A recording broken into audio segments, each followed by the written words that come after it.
Ngivusele egameni lika Jesu Kristu umsindisi. Bazalwane ngifuna ukukhulumisa nayi indzaba nje lemfisha lapha. Ngiyavama ukuthi nangikhuluma mhlambe nangibekisa ikakhulukazi nangabe le topic lengikhuluma ngayo ithinza bathakathi noma ababholofidi noma kanjani. Ngisebenzise emagama ligama lelithi ngoko zabantu ngilelinye lengilisebenzisako then moya songithinzile ukuthi hey man uyathi lapha ungendeka uthole ukuthi mina ngisuke ngikhuluma on the point yokuthi ngibhekise kuloko lengisuke ngikhuluma ngako but only to find ukuthi sengi-offenda somebody because angivele ngicacise sengimvile kanyendi nami akhuluma prophet Major V babedlamini ngimvile kanyendi asebenzisa igama lekuthi ungoko zabantu manje ngifuna lokho ukuveta lokho ukuthi uma ngikhuluma ngekuthi mhlambe ngiyakhuluma ngento etibonelo ngisenze amagama lengisenze igama esingoko zabantu ngisuke ngingakabhekisi kulowa kaNkosi ngiqale nyalo nalokwadi ukuthi yena ngoko zabantu mina bengisuke ngikhuluma nje ngoba ngesiswati leligama langoko zabantu silati ukuthi lisho luhlobo loluthite lwebantu ngiyethemba kuyevakala manje ke coincidental inyalo nangi babedlamini sowudume ngalo Major V sekutawu ngathi ngisuke ngibhekise kuye ngindo highlighter lokho nje sinabangiva abantu ngilisebenza because ligama lesengiletaye kulisebenzisa ngisuke ngingakabhekisi ku Major V kuba bedlamini ngifuna nje noma naye angangiva nangikhuluma ngisenza leligama lelo angathathi offense ngisuke ngingakabhekisi kuye alright asengicale ngilichaze leligama lelithi ngoko zabantu ukuthi lisho ukuthini ngesiswati leligama lelithi ngoko zabantu lisho umthakathi lisonzane lijabhane inyanga likhukhuva lenyanga lolungumthakathi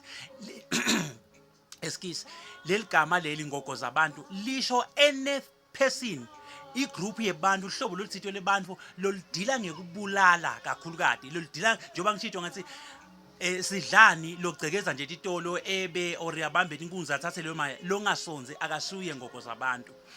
zabantu ngilozidlani losonzanako uyabona ngilabantu abasonzanako njengalisonzane njengemthakathi so leligama lelithi ngoko zabantu lisho lolo hlobo lolwebantu because phela lugogo ukhumbula ukuthi lugogo lwemuntu ngeke ulithole umuntu aphila kufuna afe njengoba neligogo lenyamatane inyamatane nje ngeke ulithole ligogo layo noma ingomo ngeke uyihlinze ligogo iphila lusho ukuthi ifanele ife kuqala nembudi ngeke uyihlinze ligogo layo iphila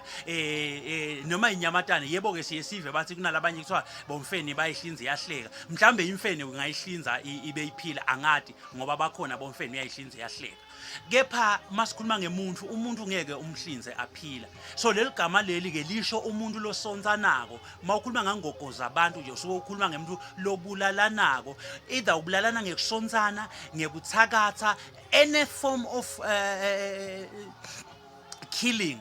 lisuke ngilolo hlobo lelo lisuke libhekise kubo so nangishumayela bese ngisenza ligama lelo ngisuke ngibhekise kulabo bantu labo labasonzanako labo bantu lababulalako ngiko ngikhanze ukuthi in my sermons ngidalisenza ligama lelithi ngoko zabantu but ke sengido highlighter lokuthi nyalo sewukhona ke ebabedlamini naye lo ngoko zabantu ngithi ke mangikhuluma bekunene nawe Nkosi ngisuke ngingakabhekisi kuwe wena bengingakakwadi nekwadi ukuthi ngoko zabantu but sengingaphinze ngikuqele Nkosi ngithi lishinje manje igama libi biblically ligama lilandzela umnikati because eBhayibhelini uyathola ukuthi bekunabona Nabali legama ethi Nabali lisho silima nalomuntu wavela wabasilima manyendi nje kunyendi that is why eBhayibhelini ngisho nabo Abraham before wise Abraham kwabita ukuthi ashinje angasabi ngiAbraham abe ngiAbraham nabo Saul wayengiSaul but wabita atashinje abe ngiPaul kunezinto lofuna ukulahle nangabe ligama lasebujahende la ngoko zabantu mina Nkosi ngathi liyekele lisuse kuwe ngoba liku associator nezinto letimbi ngoba sengichazile ukuthi ngoko zabantu yini thina mina nje ngidawuchibeka ngilisebenzise only to find ukuthi sengidawu offender wena somehow mina bengingathi nje divorce yourself from leligama lelithi ngoko zabantu ngoba ngoko zabantu ngumthakathi ngoko zabantu lisonzane ngoko zabantu lijabhane ledlabantu ngoko zabantu yinkunzi yelugedla lolungumthakathi ngoba lugogo lwemuntu ngeke ulithole umuntu aphila kufuna afe kuqala bese uthola lelugogo ingako kungoko zabantu angumbulali Inkosi nibusise amen.